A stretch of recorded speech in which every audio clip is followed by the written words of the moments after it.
Con la llegada del buen tiempo, seguro que han escuchado la expresión Operación Bikini en medios de comunicación, también en publicidad, incluso en la charla del día a día hablamos de ese concepto que supone cambiar nuestro cuerpo, prepararnos de alguna manera para lucirnos en verano cuando llevamos poca ropa, el bañador, el bikini, y ajustarnos a unos estándares, no sabemos de quién.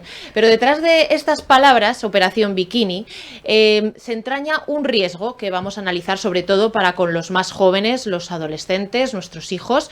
Hoy nos acompañan para hablar de este tema Andrea Barrios, doctora en psicología, experta en trastornos de la conducta alimentaria. Bienvenida, Andrea. Muchas gracias. Y también nos acompaña Carlos Peralta, presidente de la Fundación APE. Bienvenido. Sí, muchas gracias. Fundador. Fundador de APE. Carlos, ustedes precisamente con este tema de la Operación Bikini han organizado una conferencia que se llama Los riesgos de la Operación Bikini, que va a tener lugar el próximo domingo. Cuéntenos, ¿cómo se les ocurrió organizar esta charla con este tema? Bueno, es, digamos, un tema que todos los años se plantea al llegar esta época, al empezar el calor, y se plantea en muchos hogares con preocupación, porque surge el momento en que los cuerpos se exponen más por razón del calor y de las actividades de ocio que se prodigan en la época veraniega y con ocasión de eso en muchas mentes de pacientes o de niñas que todavía no han desarrollado un TCA pero que pueden empezarlo a desarrollar como consecuencia a lo mejor de una dieta excesivamente rigurosa, autoimpuesta. Esto lo explicará mejor la experta, pero yo simplemente aclaro el por qué hemos elegido, como me preguntabas, Pilar, por qué hemos elegido en este momento esta temática. Es el momento, aparte de la coincidencia, que también prefiero que lo explique Andrea, con el Día Internacional de los TCA, que es ahora en los inmediatos días.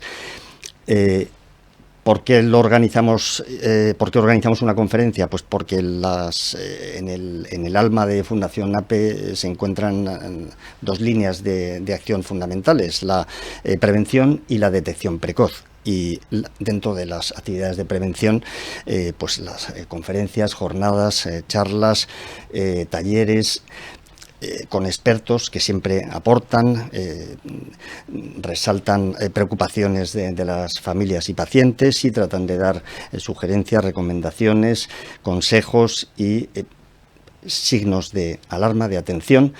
Pues consideramos que es una de las actividades que principalmente debemos realizar.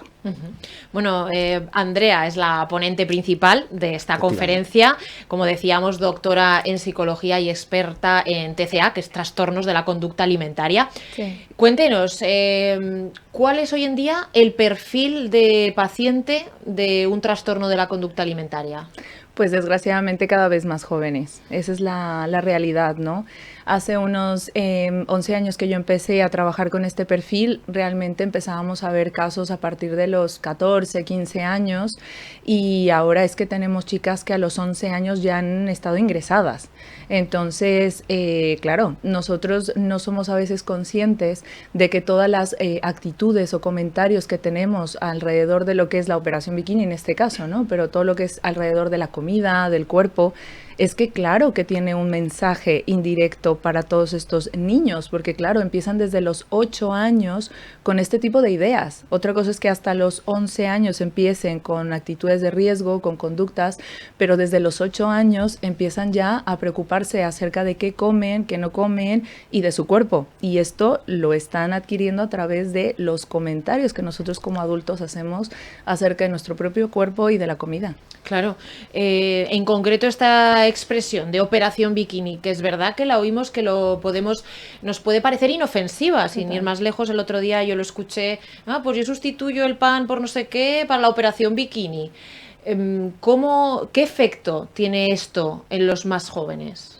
Es que ese es el problema, ¿no? Al final ellos adquieren como esponjitas esos comentarios, como tú lo has dicho, es que hablamos de la Operación Bikini como hablar del verano, o sea, es prácticamente parte de decir, viene el verano, pues viene la Operación Bikini, ¿no? Y es como, no, o sea, realmente la Operación Bikini es vete a la playa y ponte un bikini, ya está, o sea que no tendríamos por qué hacer ninguna otra conducta o ninguna otra cosa alrededor de esto, pero como ya lo tenemos tan interiorizado y tan común, no somos conscientes de que nosotros como adultos, a lo mejor esos comentarios, pues no los adquirimos como esponjitas, ¿no? No es algo que dices, bueno, sí, o sea, hoy como una cosa, mañana como otra, bueno, voy a ir un día al gimnasio, bueno, luego lo dejo, ¿no? O sea, realmente no trascienden a lo que es nuestra identidad, no pueden germinar como un TCA el día de mañana, porque ya somos adultos, pero lo que estamos haciendo de manera indirecta es germinar en los adolescentes y en los niños, porque esto, te repito, empieza desde los 8 años,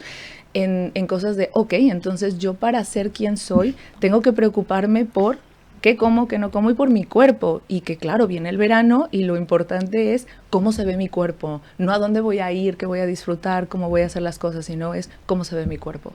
Qué mensaje, ¿verdad? Tan terrible para un niño llegar a pensar eso, que se tiene que ocupar de cómo se ve su cuerpo en vez de si va a ir a la playa o a las colonias o donde sea con sus amigos. Obviamente tenemos que transmitir un estilo de vida saludable, una alimentación sana, la práctica de algún deporte, sí.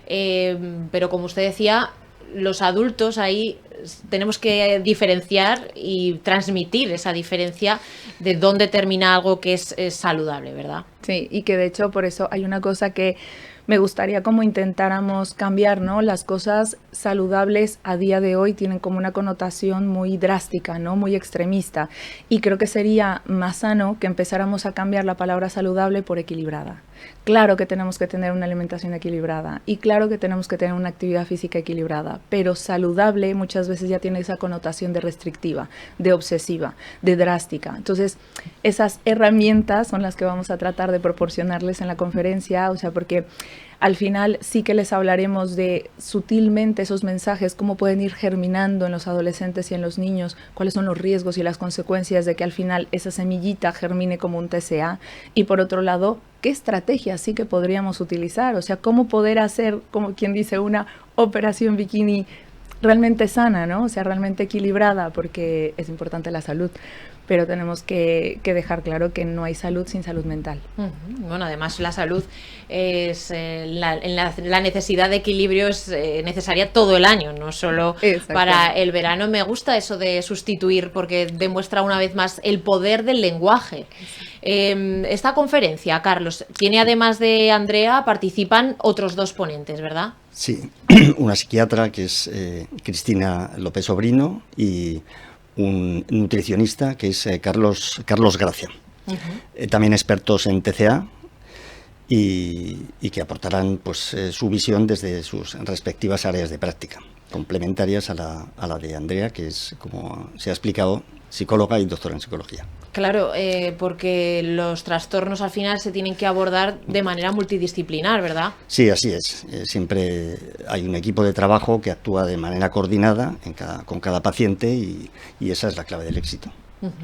Bueno, además me gusta mucho esa reseña que al final de la conferencia, después de haber expuesto todos los problemas, también va a haber soluciones. Sí.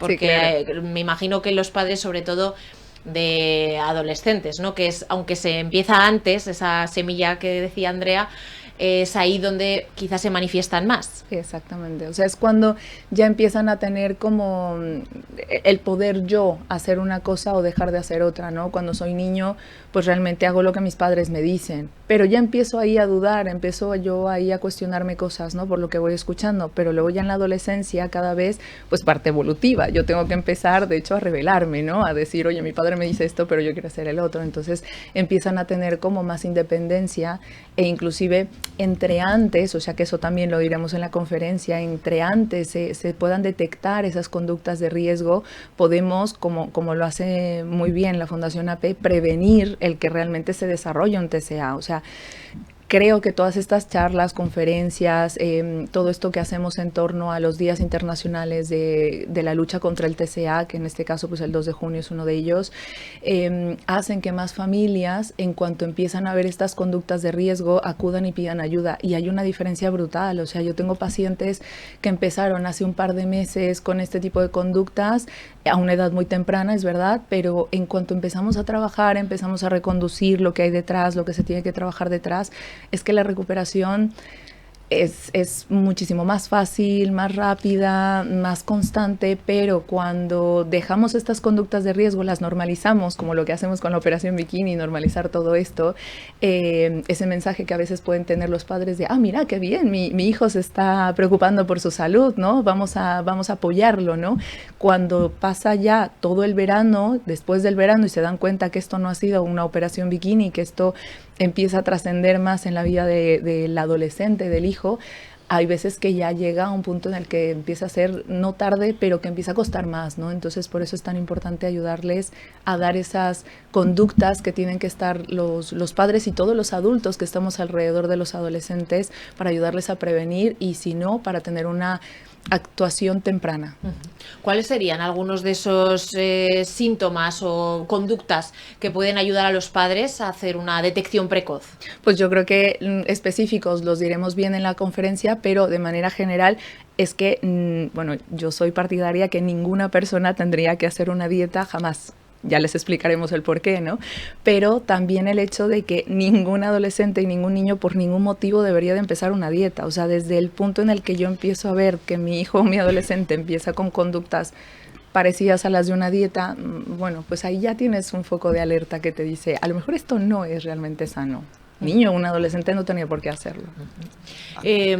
¿Cómo de importante es las redes sociales hoy en día? Brevemente, si es que se puede resumir este asunto que sé que da para mucho, pero ¿qué papel cumplen? ¿Cómo podemos revertir, enfocarlo hacia que hagan un efecto positivo?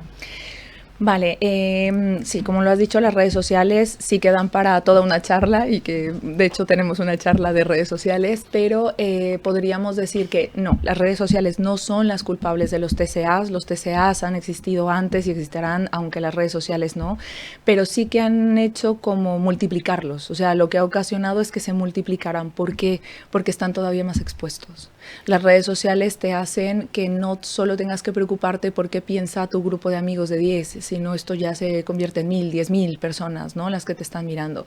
Y luego tú ya no te comparas con tus 10 amigos, te comparas con 10.000. Una cosa que sí que podría dejar como muy clara y que aprendí yo de dar esta charla de redes sociales es el de, por favor, antes de los 14 años, ningún niño o adolescente debería de tener realmente un móvil o una red social propia. O sea, antes de los 14 no se recomienda por ningún caso, y después de los 14 supervisada. O sea, no es, bueno, a los 14 ya tú tienes esto y, bueno, ya sabrás cómo administrarlo. Tenemos que entender que siguen en un proceso evolutivo, no son todavía capaces de discernir lo que realmente es saludable de lo que realmente no lo es. Entonces, cuando ya se dan estas redes o estos perfiles, tienen que estar supervisados por un adulto. Entonces, no son culpables, pero sí que es verdad que nos están haciendo mucho daño y están haciendo que se multipliquen los casos. Inclusive después de la pandemia se triplicaron prácticamente los casos y fue por las redes sociales. Carlos. Sí, no, yo quería añadir simplemente, siempre dicen los expertos que es una enfermedad compleja, es una enfermedad verdaderamente de matices, una enfermedad en la que no hay blancos y negros, hay líneas difusas. Lo habéis explicado muy bien, tanto Pilar cuando has formulado la pregunta como la respuesta de Andrea. Hay siempre una línea muy difícil de dibujar con claridad. Por ejemplo, en la adolescencia. En la adolescencia se producen comportamientos siempre extraños, cambiantes, a veces airados, a veces son reacciones que cuesta adivinar si un adolescente pues está teniendo el comportamiento típico de un adolescente o si hay algo más. Esto en cuanto a adolescentes que desarrollan TCA. Las redes sociales es el mismo caso. Las redes sociales no podemos decir son buenas o malas dogmatizando. Las redes sociales son muy buenas para trabajar, son muy buenas incluso para ocio, para multitud de actividades, pero para personas que pueden tener a lo mejor una distorsión de la imagen corporal o que están desarrollando un problema de salud mental, es donde hay que poner el acento y distinguir unos casos de otros, tanto en el plano conductual como en el plano de actuaciones en redes sociales, es a veces difícil, es una actividad compleja, no son blancos o negros, como decía al principio. también lo que decías de la vida saludable, la operación bikini, el que se desarrolle una actividad, que se haga deporte, que se consuma, que se ingieran alimentos sanos, todo esto pues es fantástico y no se puede decir, no, vamos a demonizar esto. Lo que pasa es que en personitas que tienen a lo mejor un problema o lo pueden tener, pues como explicaba la doctora Barrios, pues hay que poner especial atención, sobre todo en determinadas edades y en determinadas personas de riesgo. Carlos, este domingo, día 26 de mayo, a las 6 de la tarde, en el Centro Cívico Universidad de Zaragoza, se llevará a cabo esta conferencia, Los riesgos de la operación bikini. ¿Hay que inscribirse? ¿Es entrada libre? ¿Cómo funciona brevemente? Pues brevemente hay que inscribirse, pero si alguien no se ha inscrito, que vaya en todo caso, porque es un centro muy grande, tiene mucha cabida y vamos a poder pues a acoger a todo el mundo. La charla va a ser interesantísima. La operación bikini, igual que las redes sociales, son banderines de enganche, son puertas de entrada a este problema muy grave, muy actual, cada vez en crecimiento y que preocupa a un sector tan vulnerable como nuestros hijos adolescentes y cada vez en edades más tempranas, como apuntaba la doctora Barrios. Pues muchísimas gracias, Carlos Peralta, fundador de la Fundación APE, y la doctora Andrea Barrios, doctora en psicología y experta en estos trastornos de la conducta alimentaria. Gracias por estar hoy con nosotros. Gracias a ti. Muchas gracias, como siempre, a Antena Aragón